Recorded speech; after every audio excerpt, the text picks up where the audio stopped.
Assalamu alaikum at sүйүүчүлөр.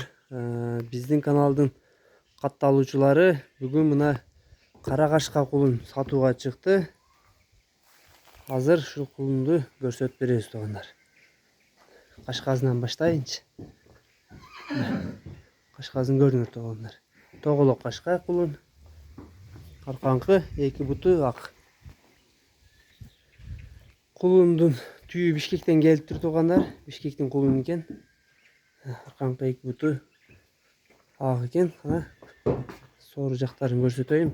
Кулундун соору жактары аркаңкы эки буту ак экен. Кулундун ден соолугу жакшы экен. Буттарында шишиктери жок. Таза экен, урунган жерлери жок. Тай азыр Аксы районунда турат туугандар. Кулун чуң кара кашка кулун истегендерге туугандар кулун.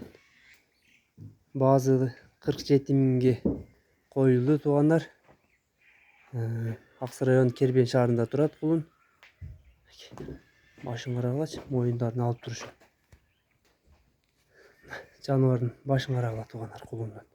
Кашкалары дагы, кашкасы дагы аябай жарашыктуу экен өзүнө. Толук көрүнүшү кулундун. Сөөктөрү дагы жакшы буюрса. Энчи баптай экен. Туяктарын карагылачы, тик туяк экен. Аркаңкы эки бутак кашка.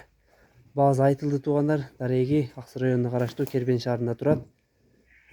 Астына номерлерин калтырабыз. Тайдын эгезинин байланышка чыккыла туугандар. Ошол жактан сүйлөшүп, сооданы кылып, сооданы кызытып, жакшы тай издегендерге ушу тайды энчи кылып алганга аракет кылгыла, тай издегендер. Ушу менен видео соңуна чыкты. Кулун кимге жакса туугандар лайк басып, комментарий жазып бөлүшүп койгула.